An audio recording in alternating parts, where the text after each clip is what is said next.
So this is me trying out some watercolored pencils. I've been doing a lot with the watercolored pencils and the like the palettes. So what I did is I did these kind of swirly art things that I like to do, and I colored in the colored pencil or the watercolor pencil. And right now I'm just taking my paintbrush and just kind of putting the water in, seeing what it does. So I'm definitely still in the very early learning stages of using these tools. So I'm really enjoying this learning process. I'm really enjoying taking my time and kind of trying out these different mediums that I've been working on. So this is also just a really great way for me to relax in the evening. So this is, and I remembered the name, this is my take, like this is kind of a take on neurographic art. In this piece, I did not round out all of the edges. I have other pieces that I've done that where I've rounded out all of those hard corners, the hard edges.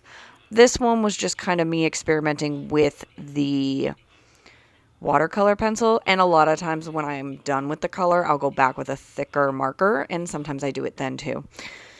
So it just kind of depends on my mood on if I do it before or if I do it after. So I'm just kind of learning how these blend, how these work, how to get more color, how to get less color, how to make it look like that watercolor look, if you will.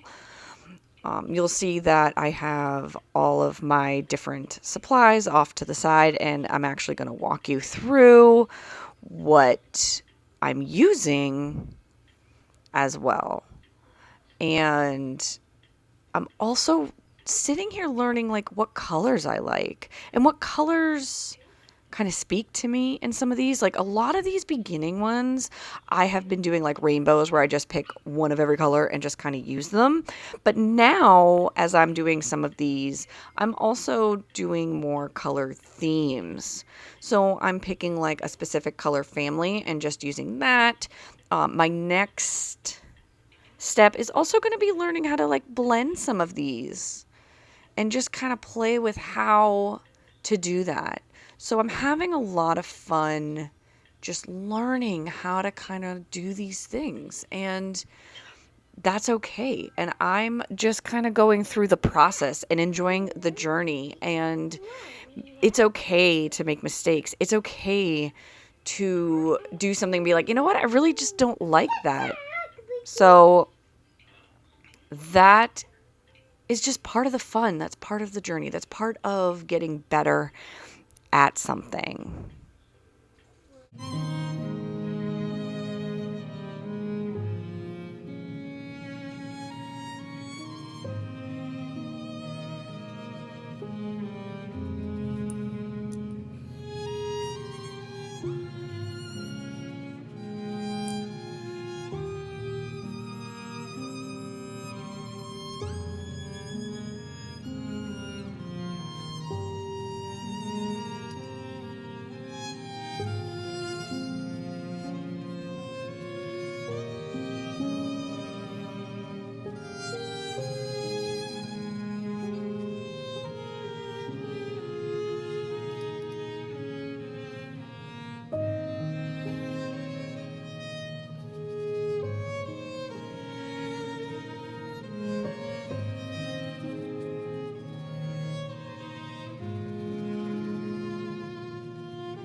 All right.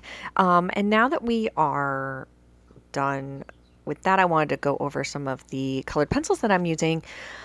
I really love this set. It's from Windsor and Newton. They're just really soft. They're bright. I like using these ones. I have another set that I also like, but I prefer these ones to those ones. These ones I feel like I get better color with, and when I use the water, I just get brighter colors, and I like how they activate a little bit better than the other set I have, and I don't remember who the other set is by. They're not bad. They're really good. I just prefer the Winsor & Newton ones. Um, so that is what I was doing here.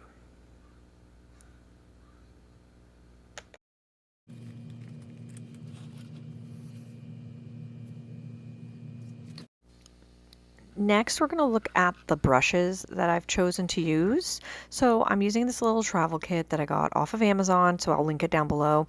It's got the little brushes that come apart and then the handle goes on there, and I just like how the bristles look. I like how it closes just like that and goes in the little carrying case.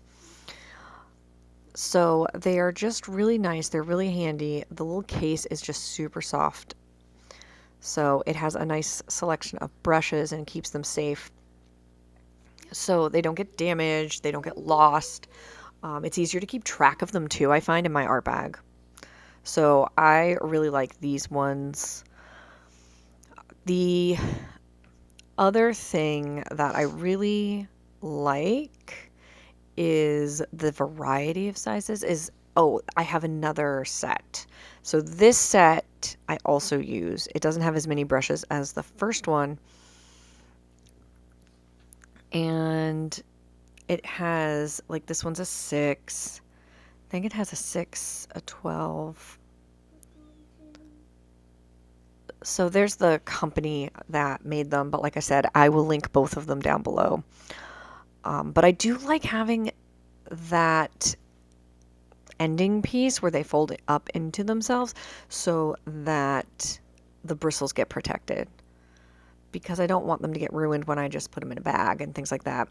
Especially if I have like a travel bag and I'm bringing them around, so like when I'm urban sketching or something like that, I want to make sure that they're going to be safe. So I have those. They're not very expensive brushes at all. So those were a good little starter kit, like a good little start to this journey that I have been on. The next thing that I have is I love these little water holders. So they do close. I usually put water in them and then I stick them in my bag. I have stuck them in like plastic bags if I'm like super unsure, but I have never had it leak on me. So I've never had to worry about that. The other thing that I really like is I sometimes have these little metal clips and I'll clip the brushes like right to the palette, like my little mini painting palette, which also helps me find them in my bags or just makes it really compact for when I'm going somewhere and painting, because I'm trying to do more out in like places or outside, just to also kind of get that feel of painting in different places, that it's not always in my living room or it's not always in the same place. So I'm seeing things and experiencing things and kind of getting fresh ideas like as I go. So I really appreciate you watching this much and kind of coming along on this little mini first attempt at a voiceover video with me. So thank you for stopping by, and don't forget to link and subscribe. And here is the finished product that I made. Have a great day.